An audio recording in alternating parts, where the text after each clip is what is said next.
you want to swing by, we are brought to you by our friends at Bud Light. Bud Light, the official beer sponsor of the Bill Michaels Sports Talk Network. Good to have you on board tonight.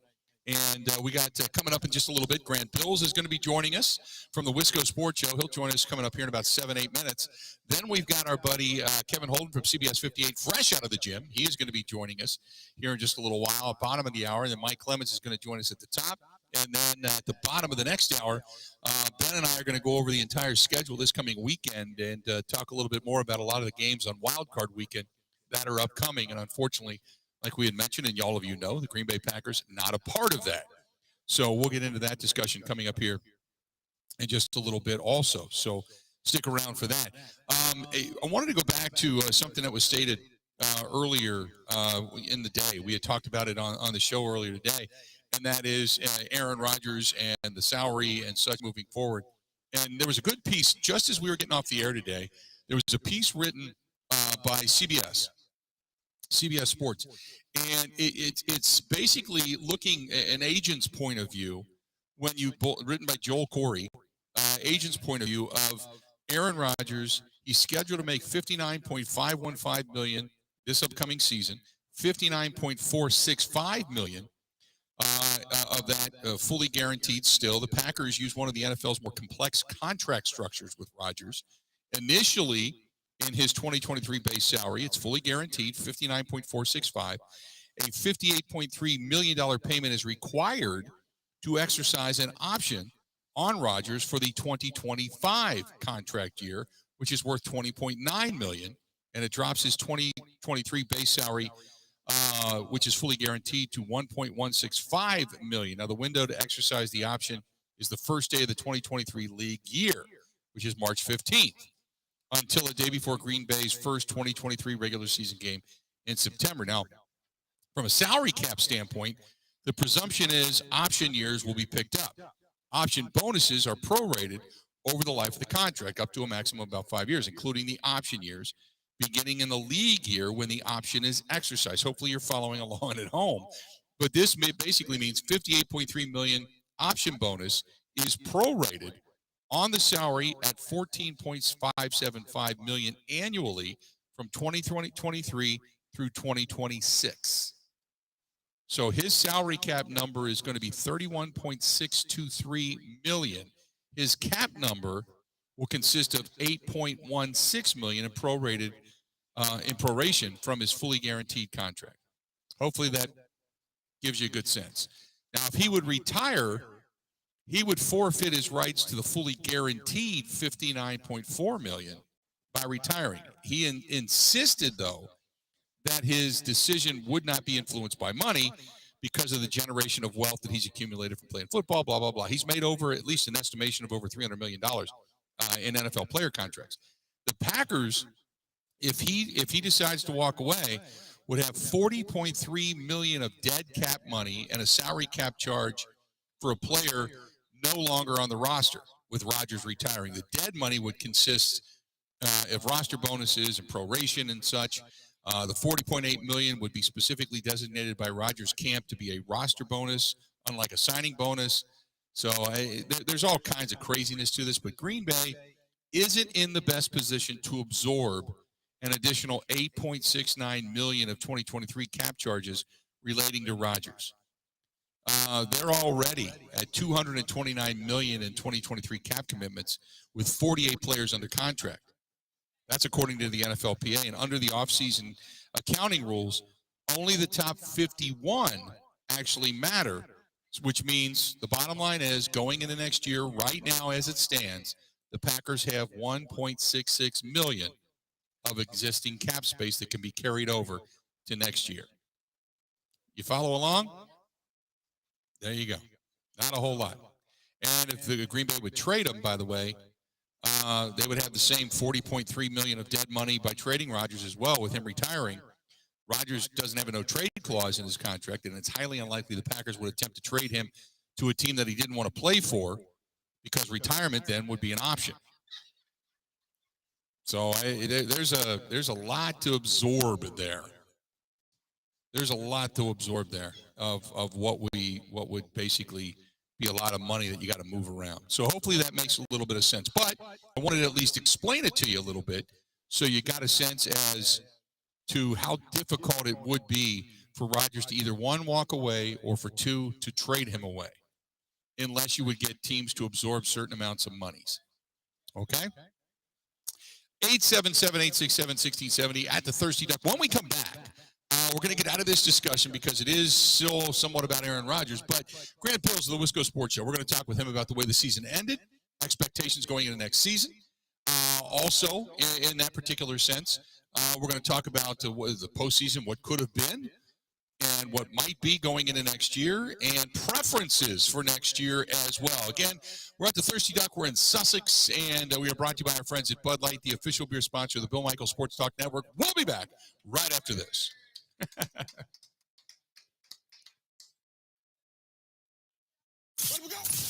This is the Huddle with Bill Michaels on the Wisconsin Sports Zone Network.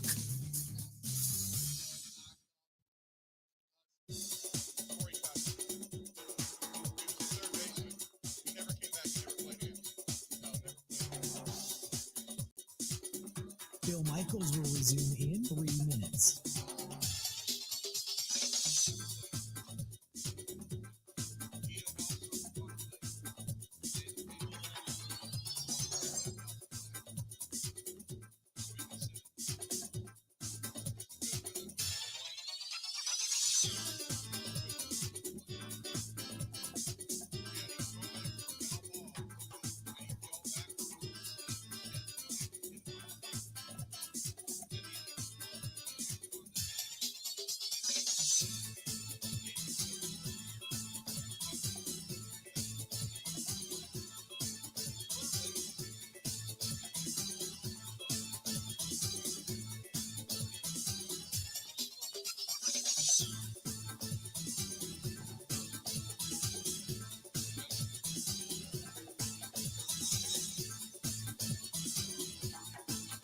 Bill Michaels will resume in 2 minutes.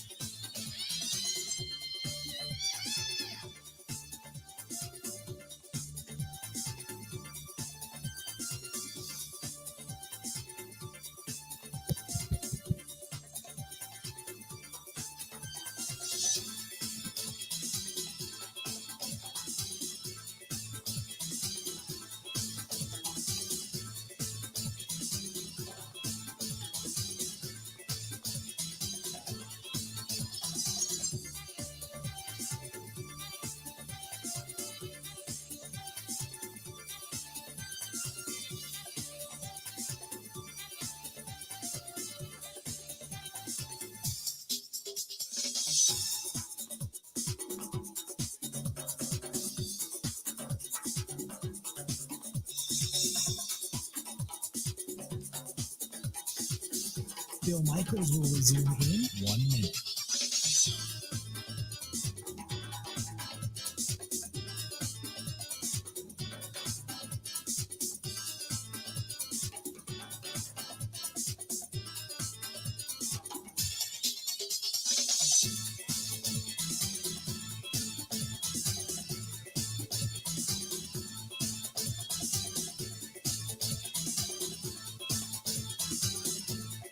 Bill Michaels will resume in 30 seconds.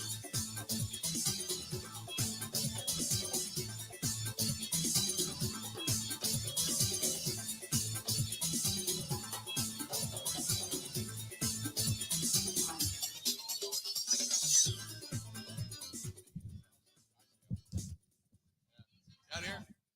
See you guys. Be good. Thanks for coming out.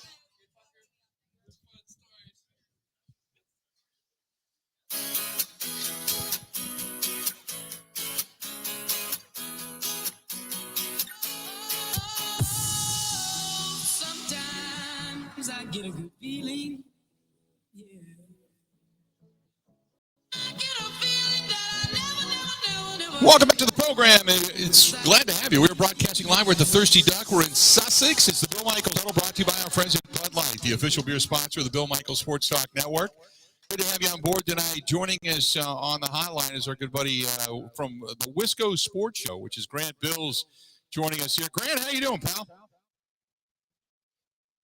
I'm doing good. I'm a little jealous because you're at a bar called the Thirsty Duck, and that seems like the type of place I would rather be on a night like tonight as opposed to in my apartment where I currently am. Yeah, I probably are going to kick back a couple after I get off the air tonight, after the week we've had and watching this football team not make it to the postseason. Let's start with what you saw.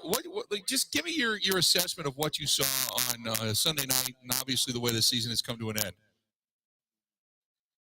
Well, Bill, it was the same as last year, and it was the same kind of as the year before, right? It was eerie. They're at Lambeau Field. They're playing a game that they should win, a game that they're favored to win. Very similar to last year, the defense is peaking at the right time and playing pretty darn well and forcing stops and holding Detroit's field goals. And then the offense takes a dump, right? But the offense does just enough to play pretty well or play okay for most of the game. And then in the fourth quarter, the defense starts to leak just a little bit. And then when the offense needs to answer, the offense can't answer. And that's what happened against Tampa. Rodgers and the offense had a couple of cracks in the fourth quarter, and they couldn't do anything. That's what happened against San Francisco last year. Rodgers and the offense had a chance to answer and go in that game, and they couldn't do it, and that's what happened again on Sunday night. I actually wasn't that mad about this game, Bill, because I feel like I'd already watched that game before. Like, it's hard to get upset by a movie when you know how the movie's going to end and you've seen the movie before, right? Like, The Empire Strikes Back, when Luke gets his hand cut off and you get the reveal and you're, oh, my God. Well, once you see it once, you can watch it again, and it's still entertaining. It's still a good movie, but it's not going to have that impact. I felt a little dulled. My senses were a little dulled on Sunday night because I felt like I'd watched that game for the last couple of years.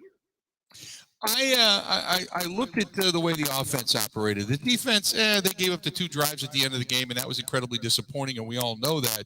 But the offense just it was like the game itself was a microcosm of the season.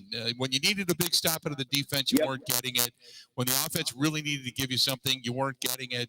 There was misfires. There was dysfunction. It never seemed like things got going. Obviously the special teams were pretty good, but beyond that, even the doink off of you kind of felt when Mason Crosby hit the crossbar, you kind of thought, oh boy, maybe it's just not their day, as opposed to the week prior when it did hit off the crossbar and bounce through. So it was kind of a microcosm of the season, the way things just ended, you know? Yeah, this season things never really timed up, right? When the defense needed to get a stop, they never could. But then, for the rest of the game, the defense was pretty good. But as soon as they needed to be great, they couldn't be great. And that happened against the Giants and the Commanders when the defense had a chance to end the game with a stop, couldn't do it. And then, of course, when the offense at times this season was looking okay, like the Philly game or the Buffalo game in the second half, then the defense couldn't stop anything, right? It is the opposite of complimentary football. But even on a more granular level, Bill, like this offense could never get timed up. When Aaron Rodgers was making good throws, Romeo Doubs was dropping them, or A.J. Dillon or Allen Lazard was dropping them. And then when Aaron Rodgers starts throwing the ball into the ground, right, of course, then obviously no one's going to catch that. So when Rodgers was making great throws, no one was catching them. And then the rest of the time, Rodgers wasn't making great throws. So it just seemed like nothing ever really timed up. They played the opposite of complimentary football. And most importantly, Bill, they were so bad in the red zone all year. They were only converting at about a 50% clip. They only took about 51, 52% of their trips into the red zone were turned into touchdowns. Goal-to-go situations were even worse than that. Third down in the red zone, they were terrible. And that cost them probably 2 or 3 games in the regular season, kicking field goals instead of taking touchdowns. Certainly was the case in the first Detroit game, and it was the case again on Sunday night when they attempted 4 field goals in the first half. So I'm not even that mad that Mason Crosby hit the crossbar. They asked him to kick 4 field goals in the cold. That's just not a winning way to play football. Yeah, I said I watched him kick in pregame. He was 51, 52 at best and barely making it, specifically going into the south end zone. And I said, how does nobody watch him in warm-ups? Because maybe he said to them, hey, I think I can do it. And he was only, about 6 feet off, 5 feet off. But he never really was consistent beyond 50, 51 yards. And that's why when they did it from 54, I thought, boy, that's going to be a reach. Now, moving forward, Grant, as you start to have these exit interviews, and I know Rodgers is going to be up in Green Bay for the next couple of days talking to management, talking to Matt LaFleur. What do you think needs to happen for this team? I mean, obviously, the first thing that they need to do is figure out Rodgers, and everything kind of trickles down from there. But who needs to go? Who needs to stay? I don't think Rodgers is the first domino to fall this offseason. I don't think so. I think Matt LaFleur's priority this week and next, and as the actual NFL season and the playoffs kind of come to a close, I want Matt LaFleur to fine-tune his staff. If he's going to keep Joe Barry, okay. but I want to bring in some new, younger voices in assistant roles or in position groups. I want some new ideas. I want to freshen things up. I want to keep new talent and new mindsets coming in, right? I don't want things to get stale. Same with Rich Bisaccia, right? Let's use Rich Bisaccia to help identify guys who can come in and commit on special teams and be good players. And I want Rich Bisaccia to continue to grow and instill that culture of good special teams in Green Bay as he continues to stay in Green Bay. And Matt LaFleur, much of the same. Matt LaFleur has lost, remember, he lost Nathaniel Hackett, and that's the coordinator we talked about, but he also lost Luke Getsy. He lost Justin Houghton, who is in Denver as well. So Matt LaFleur's offensive staff has been rated. He's got to keep new guys coming in, right? And I think you see this with some of the best coaches in the NFL, Bill. Kyle Shanahan has rotated through defensive coordinators. They've all been good. It was Robert Saleh, then it was DeMeco Ryans. It's the same as happened with the Rams. It went from Wade Phillips to Staley and so on and so forth. Matt LaFleur needs to create that same type of infrastructure where young assistants want to come to Green Bay to develop in Green Bay, hone their skills, and then Green Bay can kind of reap the benefits of that. It was the early 90s. That was Holmgren's staff, right? So he had all of these young, talented coaches that were kind of developing themselves in Green Bay, and that's how you get good ideas. That's how you get a complete offense and defense. So that, to me, is Matt LaFleur's mission number one, is creating an infrastructure where no matter if Rodgers comes back or if you need to go to Jordan Love or somebody else, you have this infrastructure in place to help whoever that is be successful. I know that Matt LaFleur had insinuated that Joe Barry is staying. We all know that. Give me your thoughts, because Jim Leonard at one point was a candidate and apparently turned the job down. Do you reach out and try to make him some kind of an NFL assistant or something in that sense? Well, I'd reach out for sure. I mean, that's just probably how coaching works, right? Everybody knows everybody. You're staying in contact all of the time. Jim Leonard would be a perfect candidate for what I'm talking about. Young coach that needs to get a start or needs to get his feet under him in the league. Come to Green Bay. We'll make you a quality control coach, or if you want to coach D-backs, we'll let you do that. There's no rules, Bill. It's like radio. You just make up titles. Executive producer, director of content, associate producer of whatever. It doesn't matter. Make up titles to get talented coaches in Green Bay, right? And Jim Leonard obviously can be a part of that. Joe Barry's whatever. You know, I kind of 2 or 3 weeks ago just kind of became resigned to the fact that he was going to be back. And part of me can appreciate the continuity is important. You don't want to be switching up defensive scheme. And I will give Joe Barry credit, Bill, and maybe this is the Packer fan and me trying to rationalize this. His defense has peaked at the right time the last 2 years. And there is value to that, right? There is value to putting all the pieces together at the right time. Because look at the Cowboys, right? The Cowboys defense looks like next level at the beginning of the year. Michael Parsons looked like Lawrence Taylor, and Diggs looked like this unbelievable shutdown core, and the defense great. For the last 5 or 6 weeks, it's not like the Cowboys have played any great quarterback, and yet Dan Campbell's defense is struggling. So I do take solace in that Joe Barry in his first 2 years in Green Bay has put together things at the right time. But to me, it's not just about having the right coordinator, Bill. You got to continue to bring in assistants and talented coaches. And Matt LaFleur can focus on continuity and stability, but he also doesn't want things to get stale. And that's what I worry about. Let's talk about the defense for a minute in the sense of personnel, because Jair got paid. While he did have more interceptions, he still didn't have as good a coverage. We saw what Savage did in the beginning of the season, ends up getting benched. Stokes goes down with an injury. Devondre Campbell got injured for a little bit. Rashawn Gary. Things hurt this defense because they didn't have that quality of depth. Dean Lowry goes down, but Devontae Wyatt seemed to show a few things. I think there's some hope here. I think there's some quality defenders. But, you know, and I was talking about this earlier today, while the defense itself began to play better, it took them 3/4 of the season to finally get on the same page, and guys were kind of, quote, playing rogue for a while. Yeah. And if you can't gather your guys and get them to all play in the same direction and pull the rope in the same direction, then to me that all falls back on coaching, doesn't it?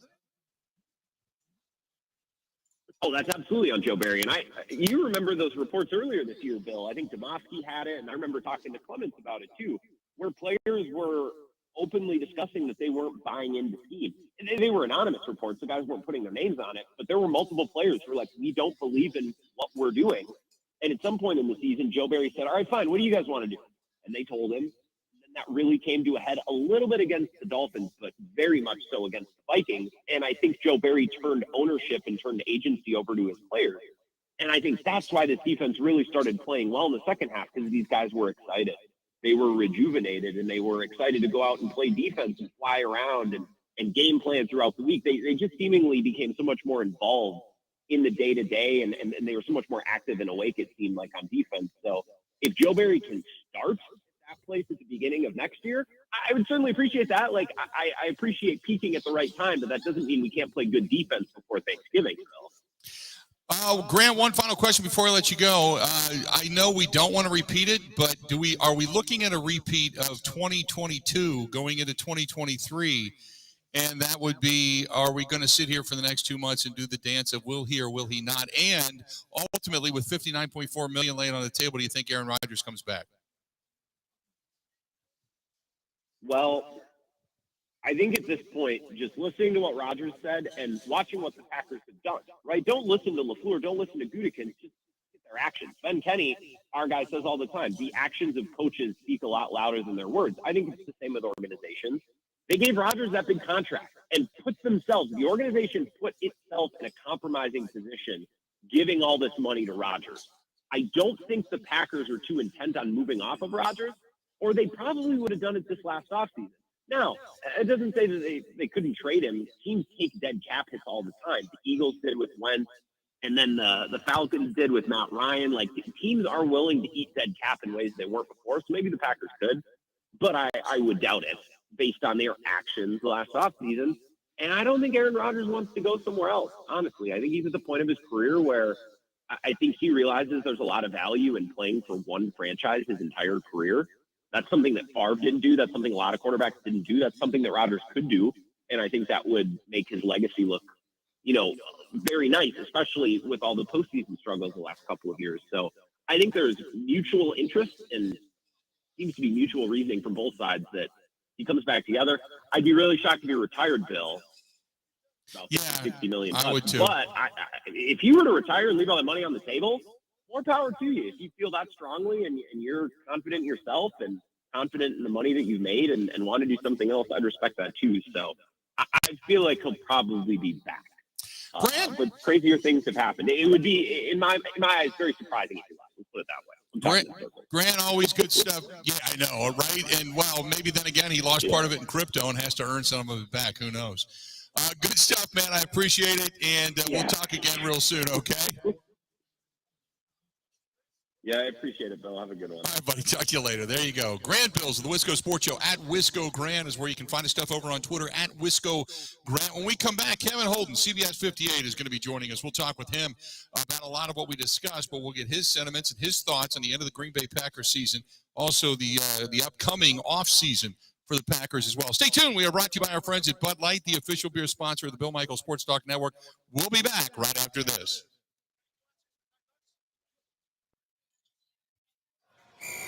This is the Huddle with Bill Michaels on the Wisconsin Sports Zone Network.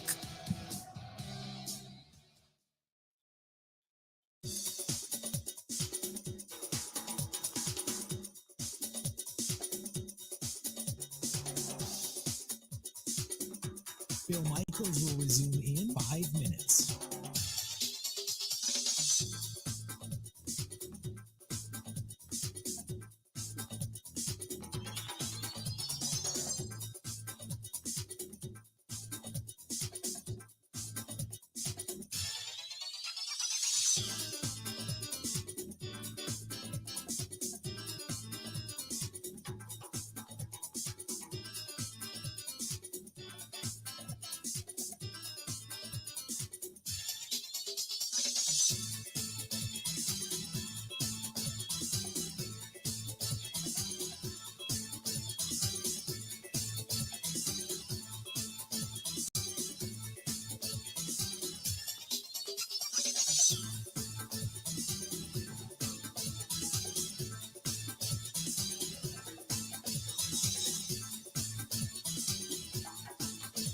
Bill Michaels will resume in 4 minutes.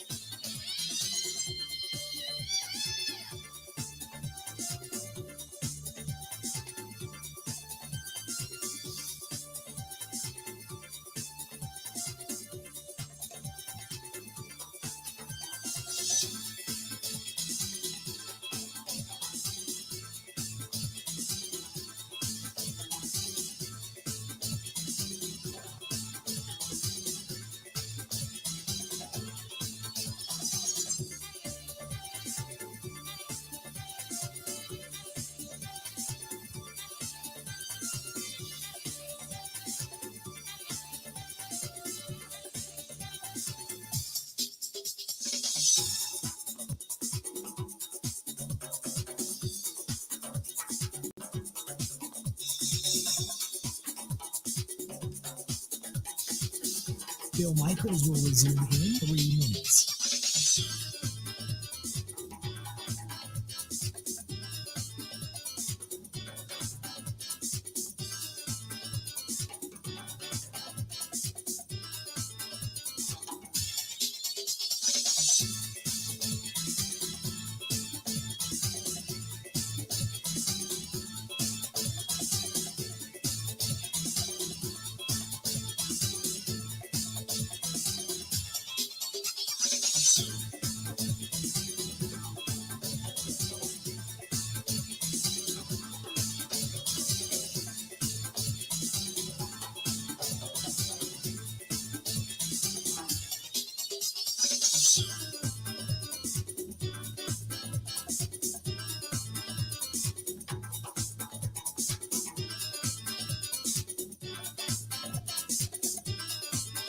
Bill Michaels will resume in 2 minutes.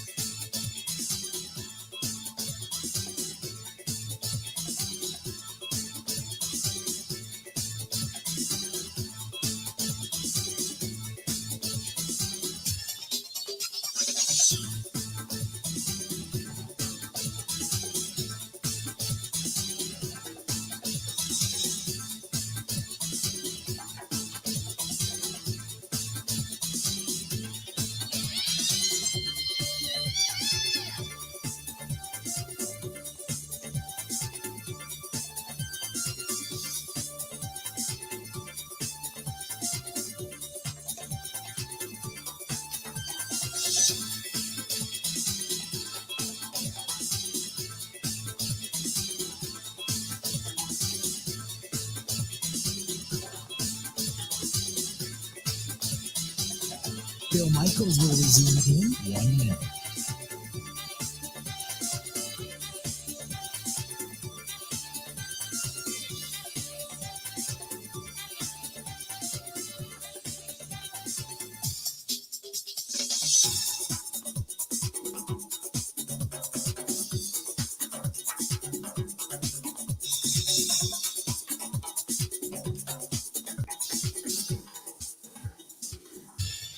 Bill Michaels will resume in 30 seconds.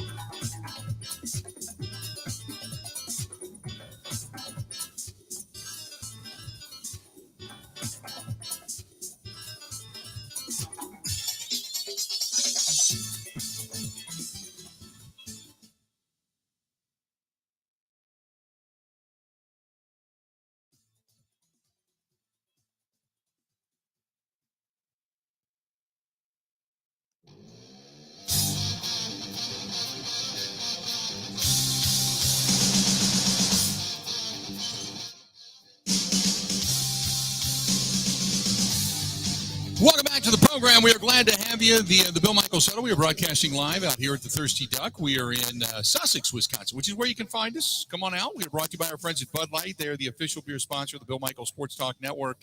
And we are glad you're with us tonight. And joining us now, our good friend from CBS 58 in Milwaukee is fresh out of the gym and all sweaty and nasty. It's our guy, Kevin Holden from CBS 58. Kevin, how you doing, buddy? Bill, it's all good. No, I made the attempt today to go outside and cardio because, I've lived in the Midwest long enough where 38 degrees feels like a heat wave in January. So Right. I was out there and got to unfreeze some body parts, but I did make it. So let's start with the way the season ended and through your eyes. Give me your thoughts on, obviously not being here when it comes to being in the postseason and the Packers sitting at home and everybody else still playing, and the way they ended up under 500 and what Matt LaFleur had to say after the season. It's an interesting mix, Bill, because the Packers at one point were 4-8, and I think everybody was ready to write things off and, just understand that it was a lost season. There's almost like a Ray Rhodes Packers feel to 2022 for the first 2/3 of the season. And then all of a sudden they put together this 4-game win streak. And honestly, I know this is going to sound strange, but I don't want a 4-game win streak to be a bad thing for a franchise, but I'm a little worried that it's going to cover up the warts of the first 12 games of the season. The first thing that Matt LaFleur said on Monday was, Joe Barry is safe. And look, you can look at schemes, you can look at, performance from what you got from a defense that was loaded with, first-round picks and money invested in that kind of thing.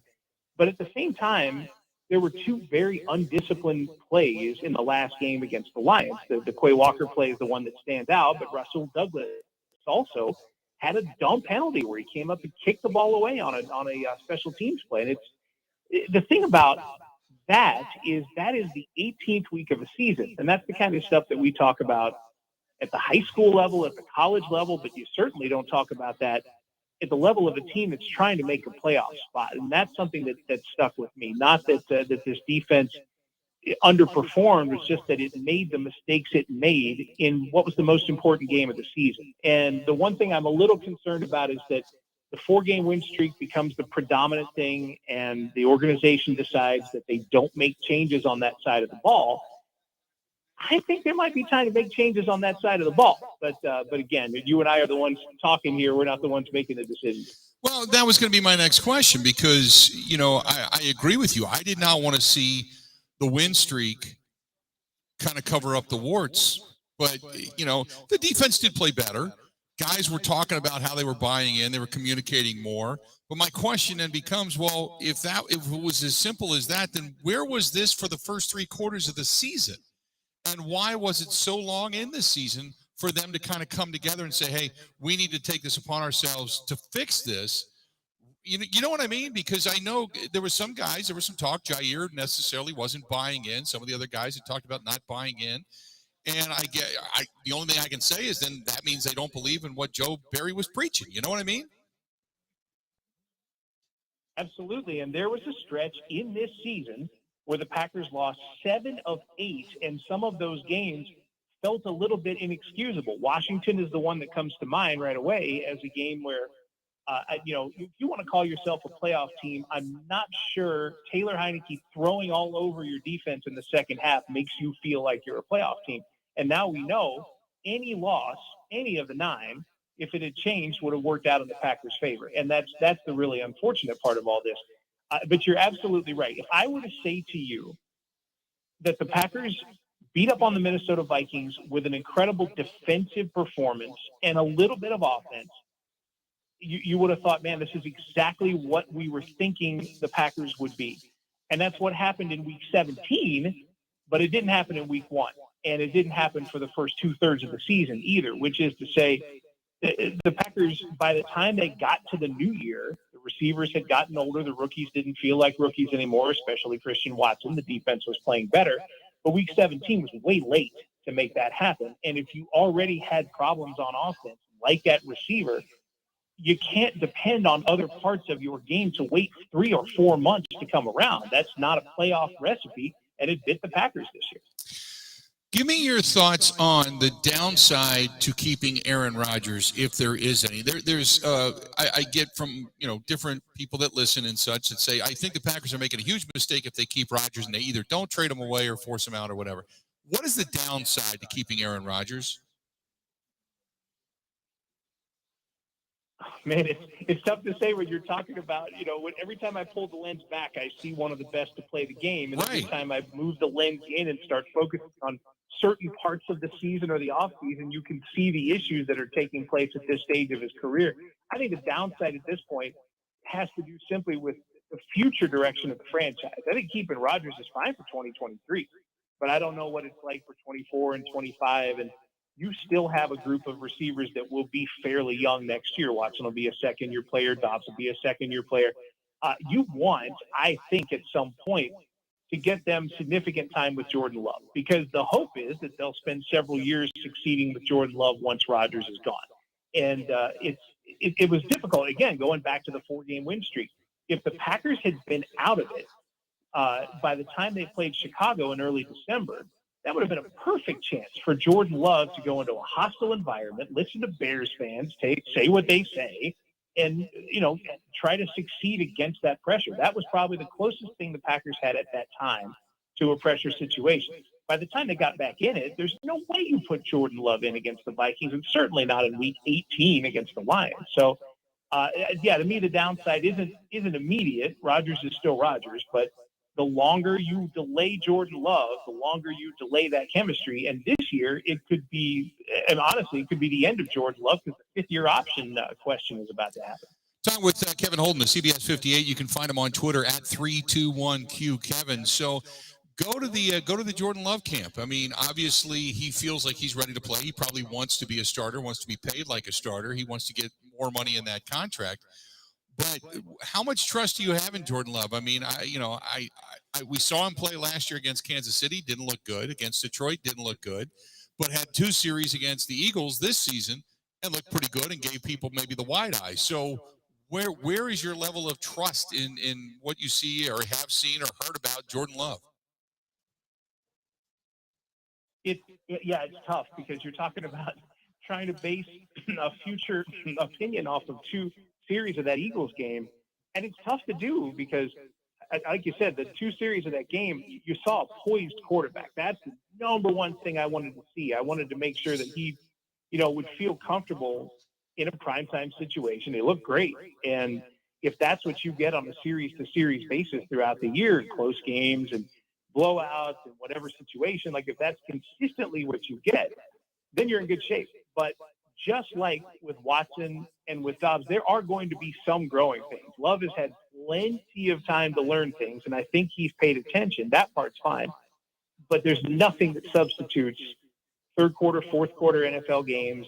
You're playing at 60% gas, and you've got guys breathing down your neck. I'm sorry, there's nothing in practice that can replicate that. And the only way that he can get that in a game is to get it in a game. So that's the trust level is good in the general sense, but bad maybe in those specific senses where if you have a tight game, it could be a problem.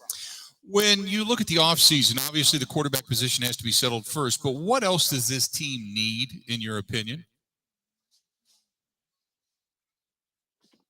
I think at this point, well, for one, I think you need to maximize what you have on defense. You're talking about what you have in-house. I think that group has got to get things figured out. They've got to be able to go and give you the performance that they can, that team is capable of doing on paper. On the other side of the ball, I mean, Aaron Jones, I guess, is the big. I suppose either Aaron is the big question, but Aaron Jones is the big question for me because the Packers did some weird things with their run game this year. There were times when I felt they should have run the ball, short yardage situations where they would throw deep, where they'd feel like they trusted the running backs for times during the year.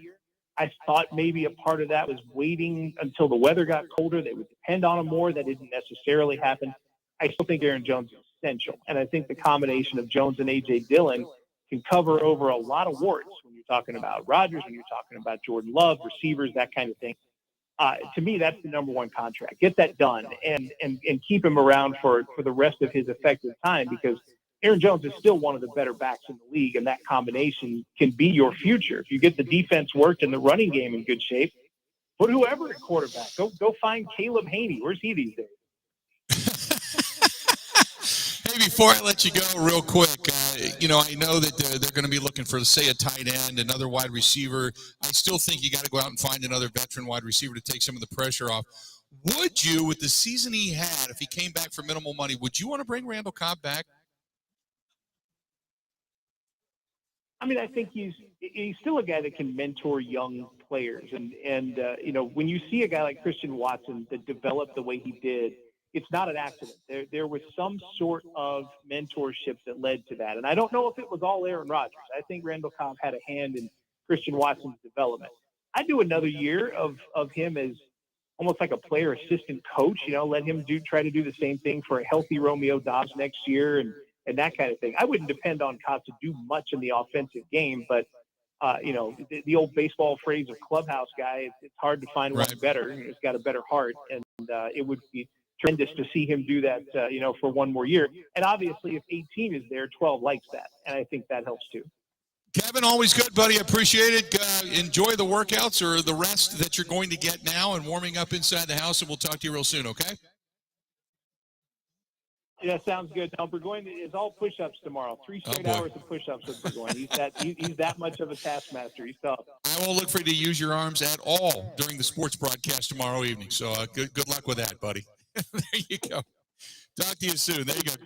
Kevin Holden, CBS 58, joining us for a couple of minutes on the hotline. You can find him on Twitter at 321QKevin. Interesting interview when we come back. Mike Clemens had a chance to catch up with David Bakhtiari. I want you to hear it. Coming up next on the Bill Michaels Huddle, brought to you by our friends at Bud Light.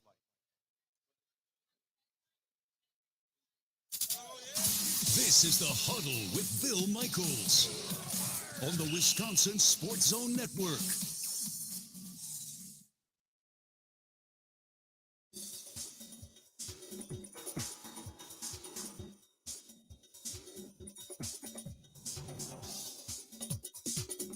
Bill Michaels will resume in 3 minutes.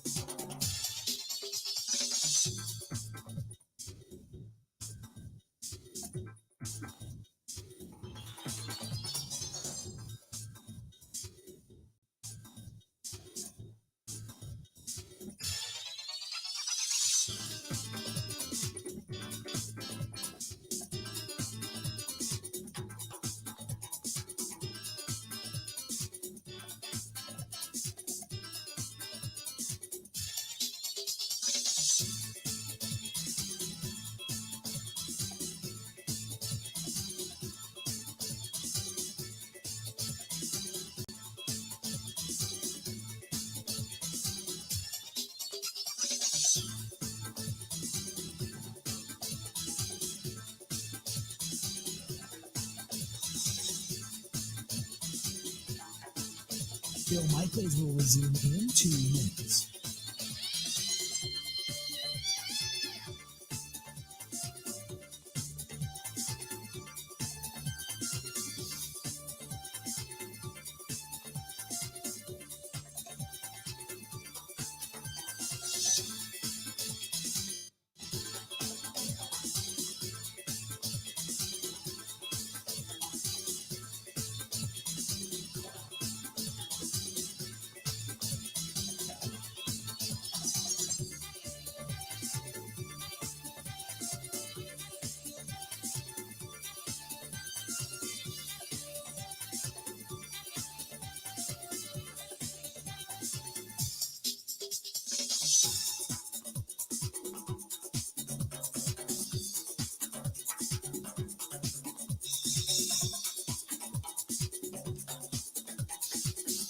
Bill Michaels will resume in 1 minute.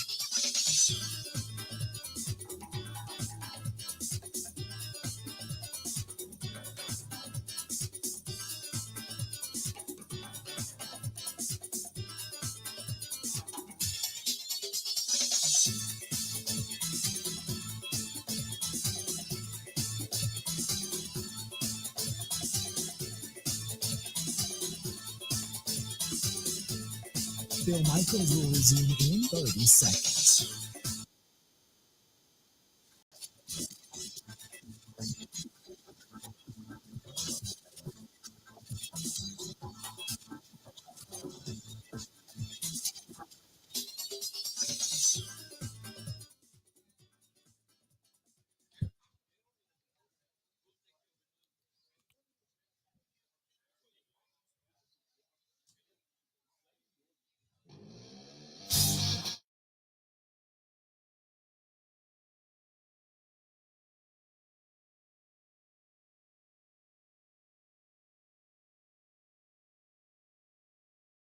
Broadcasting live, we're at the Thirsty Duck. We are in Sussex. Good to have you.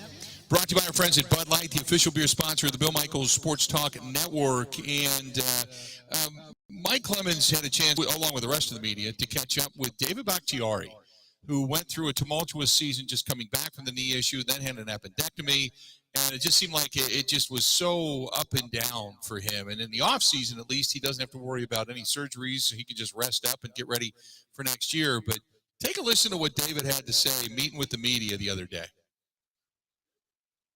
After so many weeks of trying to figure out that knee, it seemed like late in the season you finally found a schedule that would keep you on the field, the appendectomy notwithstanding. What did you find? What did you learn? What did you find to maintain the knee?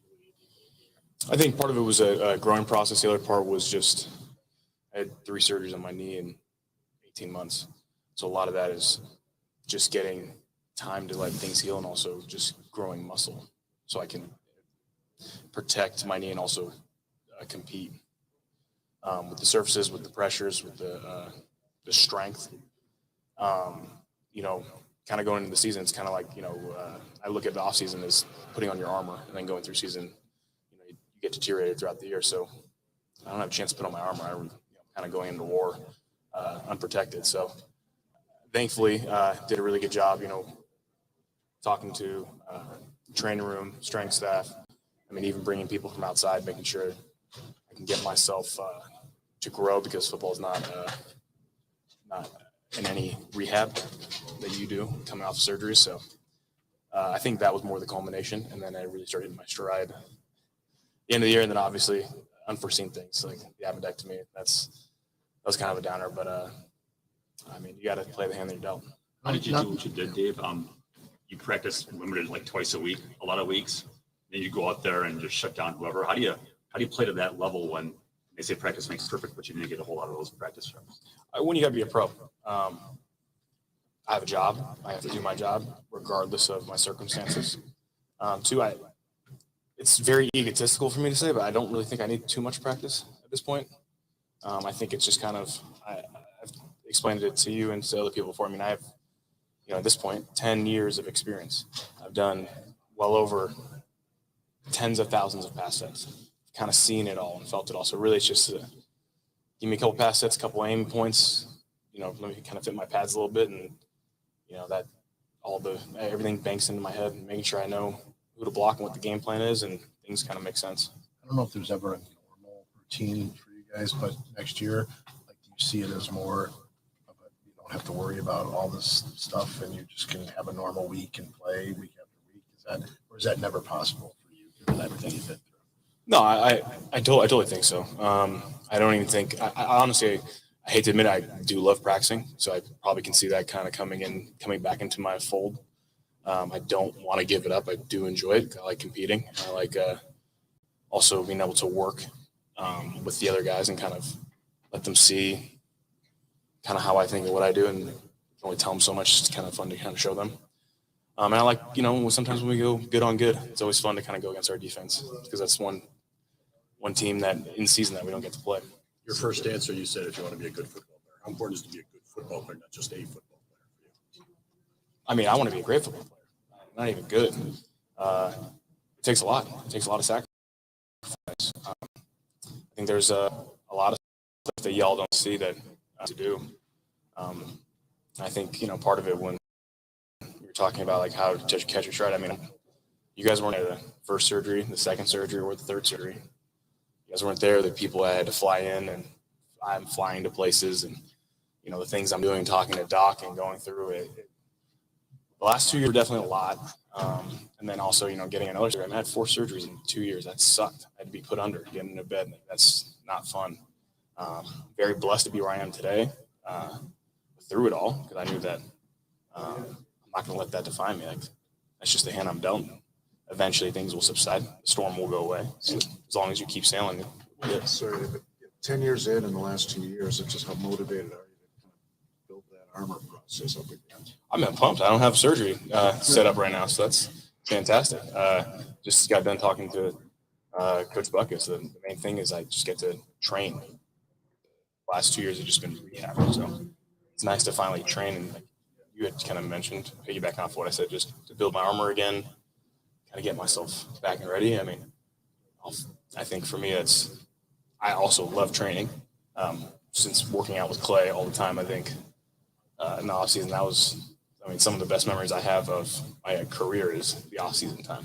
So there you go, David Bakhtiari, basically saying, look, I've got an off season in which I don't have to worry about trying to get myself ready, for a surgery. I don't have to worry about rehabbing. I can just go away and begin to get myself set up for the next season, and rest, for that matter, be able to rest a little bit and take some pressure off that way as well. So an interesting back and forth. Now, the question is, does he come back to the Green Bay Packers? You would assume, with what Brian Gutekunst said, going back to the bye week, where he had talked about it is very difficult to find really, really good left tackles. And when David Bakhtiari played this year, he was back to his normal self as a very, very good left tackle. It's hard to find those guys, but with the amount of money that he's going to make, they may have to move some things around. Obviously, if you cut him loose, you gain about $6-7 million, but you don't know if you really want to do that at this point, specifically if you're bringing Aaron Rodgers back. So there's a lot of decisions to be made. And the guy that was standing there next to him, talking to him, Mike Clemens, who has been our reporter all season for a long time. I mean, years and years and years. But he was on the ground there in Green Bay, and Mike is going to join us coming up next. So hang out. We are 1 hour down, 1 hour yet to go. We are broadcasting live at the Thirsty Duck. We are in Sussex, Wisconsin, which is where you can find us. Stay tuned.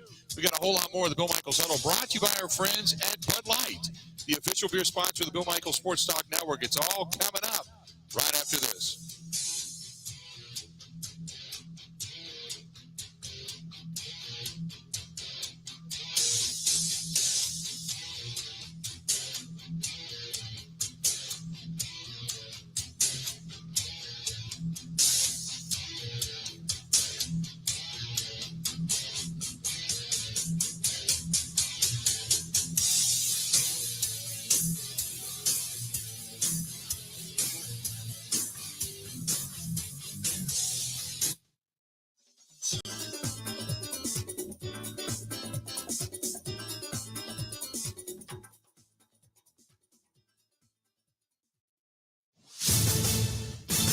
This is a Wisconsin Sports Zone update. Well, the Badgers have hit a bit of a rough spot in their season, having lost 2 straight on the road at Illinois and last night at home against Michigan State.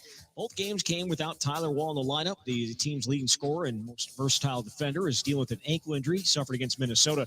Badgers next game Saturday, and Coach Greg Garden isn't sure if Wall will be ready. There's progress. He's getting better, but every day I check in with him and check in with our medical people and see where he's at. He's doing more and more every day, but in terms of will he be available Saturday, I don't know. I don't know. We're 4 days away from that. A lot has changed in the last 4 days for the better, and I think hopefully more changes for the better.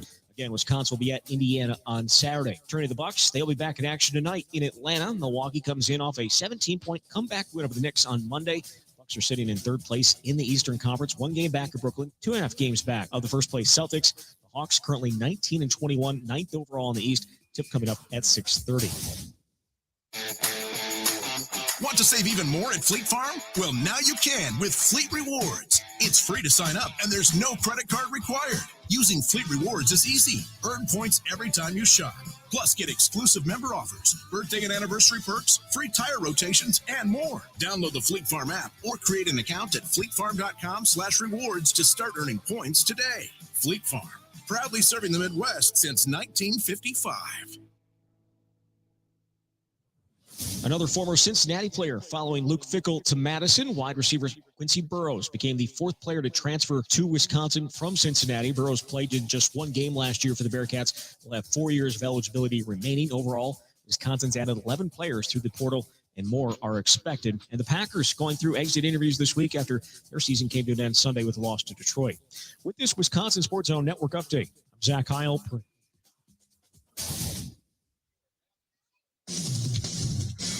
Are you ready for some football? He talks green and gold. This is the Huddle with Bill Michaels.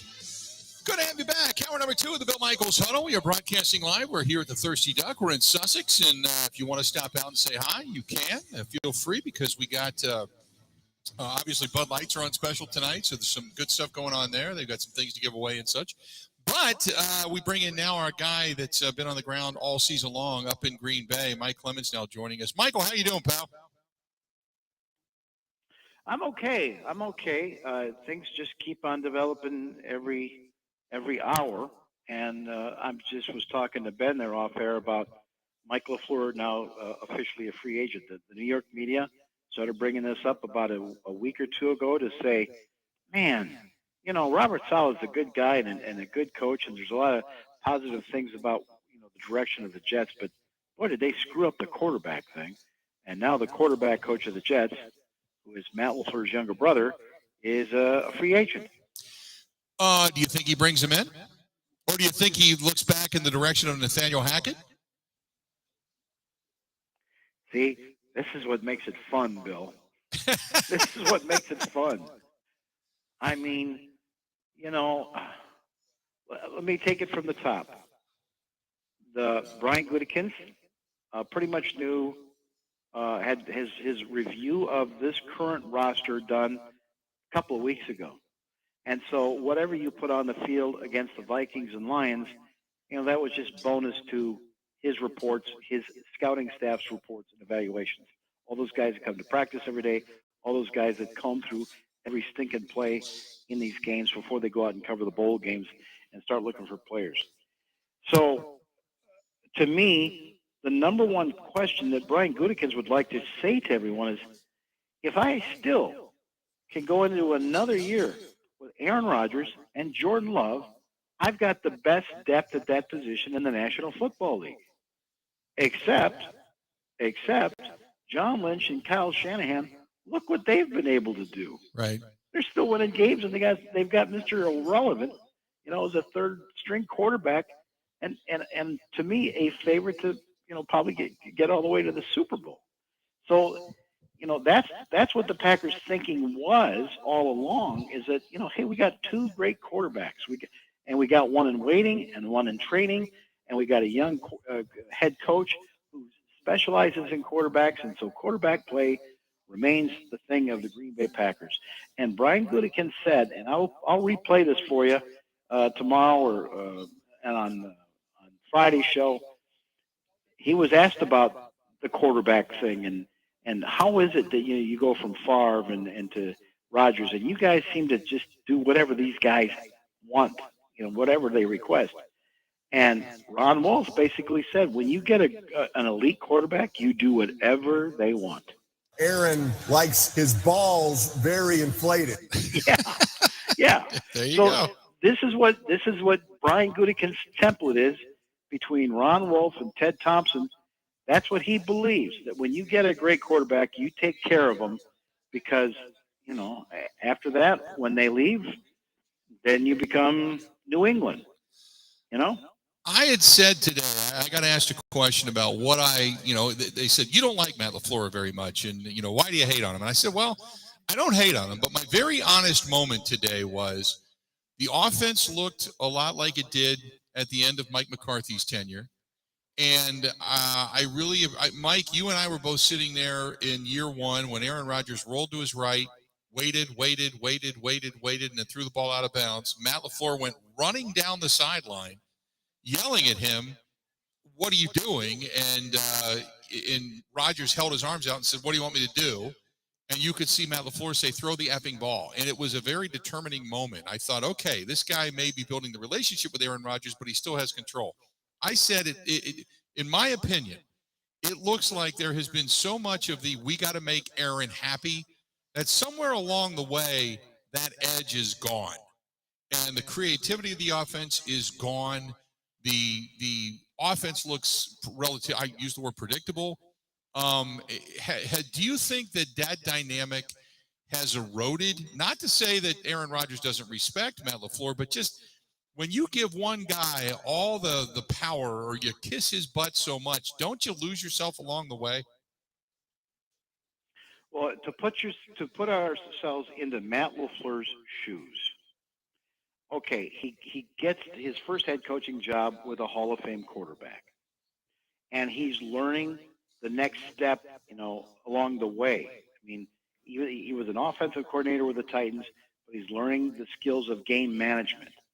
And he's got a quarterback that gets you into good plays and saves you so many times from maybe a bad play call or a look that, the defense is. So LaFleur is grateful for that.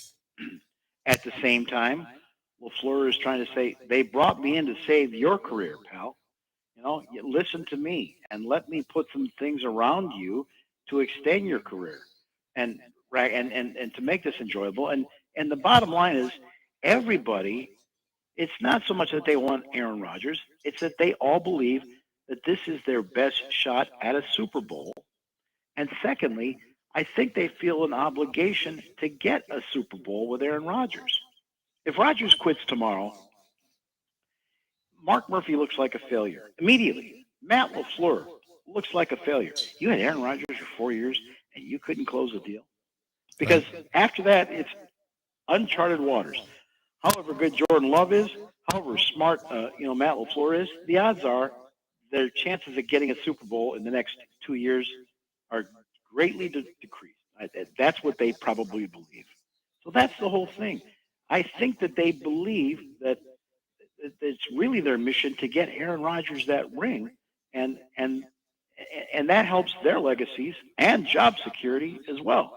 And there's no question, if they got into the Super Bowl this year, or if they can get it there next year, he wants to walk off. He even said that Sunday night. You know, that's everybody's dream, is that your last game is a win in the Super Bowl. But that seems to be now further away than ever before.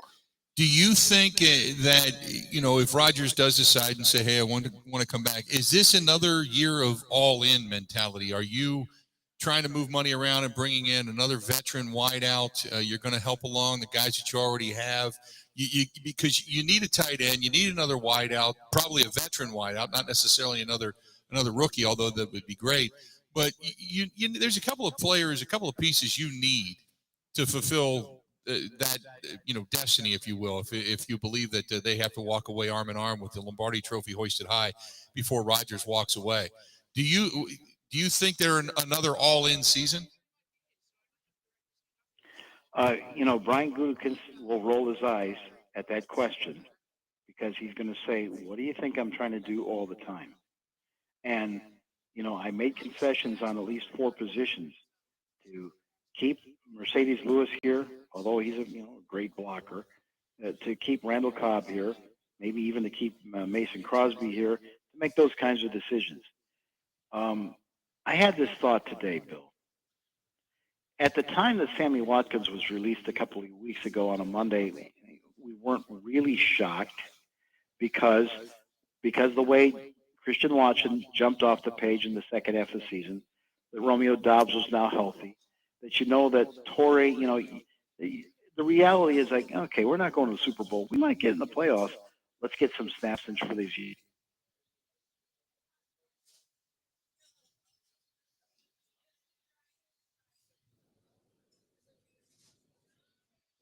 So, he's probably going to go to the playoffs. But here's the bottom line. You brought in a veteran. And, yeah, he had his hamstring injury right on schedule in training camp and a little bit there during the season. But at the same time, a veteran came in from the outside, and in a key play where he could have caught the winning touchdown, instead, Rodgers gives him one of these hand signals, and he missed it, and the ball went to the outside corner where there was nobody standing there, and he took the inside route, even though that's where the leverage was, and he got blamed. Watkins got blamed for not being able to score the winning touchdown. The point is, even a veteran can't keep up with Aaron Rodgers and his damn hand signals. Yeah. It's like this guy just makes the game too complicated at times. And as great as he is, and as many games as he won, and as smart as he is at trying to figure out what defenses are and outsmart them, and all of his 30 hand signals and all, Sammy Watkins couldn't keep up with this guy. And I can I repeat the story about Aaron Rodgers and the we're going right by picking up his shoulder story? Yeah, go ahead. That one? Go ahead, yeah. The Packers are in London, and the Giants are ahead now. And now the Packers have got the ball toward the end of the game. They drive. They're in the red zone. They're down at the 3 or so. And Rodgers is in shotgun, and he's got Lazard out wide to the right. And he picks up the fabric of his jersey on his right shoulder pad, pinches it a little bit. He does it all the time. You're thinking, he's just trying to make that his tight jersey feels right. So, so he's got flexible the arm. And Lazard floats out there to the right. A linebacker picks up the play, smells it out, gets his hand up, deflects the pass, incomplete. Packers end up, losing the game. And on the replay, Mark Sanchez is up in the booth for the NFL Network, and he circles it. He said, you see this? You see this? See Rodgers pick up the fabric of his jersey on his right shoulder pads? That's the signal he's going right. And Lazard sees that. But guess what? So does the Giants' outside linebacker. Mm-hmm. And I'm thinking, like, wait a minute. How does Mark Sanchez pick up that tendency? I'm thinking maybe Wink Martindale gave it to him in the production meeting. But whatever, it was there for everyone to see. So about a week or so later, I couldn't believe that no one in the media was talking about, nobody in the Packers were talking about, as best as I know. So I went to Alan Lazard off record and told him that story. I said, was Sanchez correct? And he just kind of smiled. And I said, well, I mean, it's out there for crying out loud. You know, and I don't think Mark Sanchez picked that out by watching game tape. I bet you Wink Martindale, the Giants defensive coordinator, bragged about that. Like, you watch this. This will happen during the game. And Alan smiled and said, yeah, I might have to mention that to 12. Okay, you fast forward 4 or 5 weeks go by, and you get to that play where Sammy Watkins was on the left-hand side and had a chance to get the winning touchdown, and instead it goes incomplete as the ball sails into the empty end zone. 3 days later, Sammy's at his locker, and we're just having a chat, and someone said, yeah, what happened on that play, man? Why did he throw it to the open field? He goes, hey, it's my fault, man. He was there bare-chested, but he picked at his shoulder, at the ball of his shoulder. Said, I missed the signal, man. I missed the signal. Showing us that's the signal. Right. I can't believe this. There's Sammy telling us what the hand signal was for that, and he just didn't see it. As he's got his line, he's looking at his man. Doesn't this drive you nuts? At some point, don't you say, just run the play? Right. Just throw the ball to the open man. You're making hand signals that a veteran like Sammy, who's been here for 6 months, missed, and it cost us the game.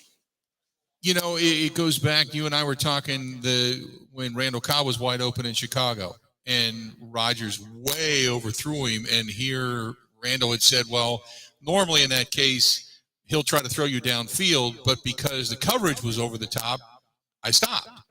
Same thing with Alan Lazard. Alan Lazard found the soft spot in the zone, turned around, planted. He was wide open. But Rodgers saw a wide open Lazard and always wants you to be moving downfield, always looking for that big play rather than just throwing the ball. He overthrew Lazard, and that ended up being an interception. We've seen this time and again, and this goes back to if you're not Jordy, if you're not Greg, if you're not Devontae, if you didn't grow up with Aaron Rodgers, you can't just come in and pick it up. You don't have Allen, you don't have Devontae, you don't have Jordy, you don't have Jermichael, you don't have James, you don't have all Greg, all these other guys that you knew it together. Now you're trying to teach young guys the old dog tricks. And it cost you numerous times throughout the year, you know? And I think it gets to a point where I just think that, you know, it almost gets to a point where Aaron Rodgers is burned out mentally making decisions. And, you know, that he makes this more complicated than it has to be. And I don't care that he's had these rules and he's made his discussions. Just throw to the open guy. Just make the completion. And I know that there's dozens of times that he's done that. And even though, you know, they've been up and down, as many as, you know, that he was just off by a hair to Alan Lazard down the sideline. And, you know, part of it is you question, well, you know, Lazard probably needs to be 2 steps faster on that play, and he just doesn't have that speed. You know, it goes back and forth. There's amazing things that Aaron Rodgers does 5 or 6 times in every football game. But generally, when you go back and look at 2 or 3 key 3rd down plays or 4th down plays in games, and you're just wondering, what is the quarterback thinking here? And I'm telling you, in the meantime, everybody else in that locker room, particularly these 3 new young receivers that just finished up their first year, all that stuff goes away if Jordan Love's their quarterback because they're just going to run the play. You know? Yeah. Now it's the question if Jordan Love can make all the throws and to make better pre-snap decisions and all those kinds of things. But this is what Matt LaFleur and Adam Stenavich is dealing with. This is all the kinds of problems. And I was so surprised about 2-3 weeks ago when I asked Stenavich, the offensive coordinator, flat out, I said, what did you think about Rodgers and some of his decisions in 2 or 3 of these plays and that area in general? He goes, yeah, no, I know. There's some decisions that we've gone over in question, and I'm thinking, oh, here we go. It's because Rodgers is always trying to think of the 3rd or 4th level of most complicated thing. So it's the safest throw, it's the best percentage, it's least chance of being intercepted, blah blah blah. No, they were getting after Aaron Rodgers because his decisions were to be too courageous, hanging onto the football too long, taking shots, getting hit, getting banged up. What are you doing? Get rid of the football. That's what they're upset with is there's so many times that he's dragging it out and looking for his second and third and fourth time. And he ain't got the legs like that he used to, that he took too many shots this year hanging onto the football rather than just throw it away. Just throw it away or take the check down. Mike, real quick before I let you go, I know you were there when Matt LaFleur said he didn't really expect changes on his coaching staff. Now, we had talked a little bit about that the number one thing everybody wanted to see was Joe Barry gone. And apparently, at least if you take Matt LaFleur at his word, then there's not going to be coaching changes unless there's additions, not subtractions. Were you surprised at that he made that announcement almost right away to say, no, I don't really foresee any changes on the coaching staff? I was in the room. He was just saying it. Anything can happen. Matt LaFleur needs to be as cold-blooded and decisive about his coaching staff roster as Gutekunst has to be about his draft picks. Anything is up for granted, and LaFleur right now is in a period of the next 2 or 3 weeks where suddenly there might be some free agent assistant coaching guy or a coordinator even, and if that guy is free and is interested to come into Green Bay, then Matt LaFleur has to say, oh, wait a minute, let me rethink this a little bit. So in the meantime, he has to try and keep these guys loyal to him and to keep grinding, and he's got to get solid feedback from all of them as to what they think is wrong, what really needs to be fixed, and what really needs to be addressed. What's the 800-pound elephant that's in the room that you don't have the time to really address when you're in, the battle of the regular season, getting ready for a game week after week. And then he's got to take that to Goody and to Mark Murphy and to Russ and say, here's the feedback. Here's what I think we need to do. Here's what I need to do to get us back to winning the division in 23. Mike, great stuff as always, buddy. We will talk again real soon. It should be an interesting offseason, and it's only beginning. Appreciate it, pal. Yeah, Gutekunst is going to talk to us at 10 o'clock Friday, and then I'll have a full recap for that in the 1 o'clock hour on the Bill Michaels Show. Absolutely awesome stuff. Mike, appreciate it, pal. Thanks, Bill. There you go. That's our own Mike Clemens, Packers reporter on Sirius NFL XM, at Mike Clemens NFL over on Twitter as well. Thanks to him for joining us for a couple of minutes, but really good insight because he's the guy that's kind of the boots on the ground right there. So let's do this. We're going to step away, take a quick break. We'll get to the bottom of the hour, and at that point, we'll start to look at Wild Card Weekend. Start making some picks and breaking down a lot of the matchups around the rest of the NFL. It's the Bill Michaels Huddle. It's presented by our friends at Bud Light, the official beer sponsor of the Bill Michaels Sports Talk Network. We'll be back right after this. This is the Huddle with Bill Michaels on the Wisconsin Sports Zone Network.